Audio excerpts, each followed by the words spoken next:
এবারে আমরা আলোচনা করছি what does dot dot look like নিয়ে। এটার যে ব্যবহারটা সেটা হচ্ছে যে কোনো কিছু দেখতে কেমন তা জানতে আমরা এটা ব্যবহার করে থাকি।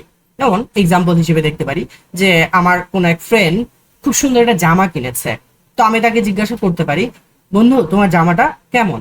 তো ও হয়তো আমাকে বলবে যে আমার জামাটা খুবই গর্জিয়াস, এই রঙের বা এরকম। সো এটা দেখতে কেমন, রাইট? আমার প্রশ্নটা আমি আবারও বলছি, যেটা দেখতে কেমন, এই দেখতে কেমন যদি বুঝায় সেক্ষেত্রে আমরা এই লুক লাইক যে অপশনটা থাকবে সেটা ব্যবহার করব। এক্সাম্পল হিসেবে দেখতে পারি ড্যাশ অ্যান এলিয়েন ড্যাশ, একটা এলিয়েন দেখতে কেমন।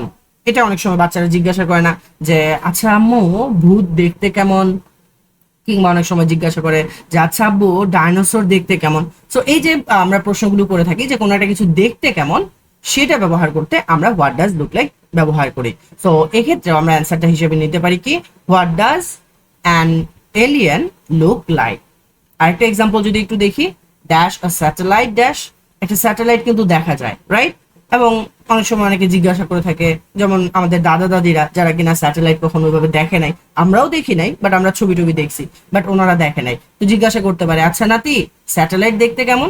সো এই জায়গাটাতে আমরা অ্যান্সার হিসেবে বলতে পারি কি, what does a satellite look like. তার মানে মূল কথা হচ্ছে যে যদি দেখতে কেমন এরকম মিনিংটা আসে, সেক্ষেত্রে এই লুক লাইক কথাটা আসবে। আশা করি সবাই বিষয়টা বুঝতে পেরেছি।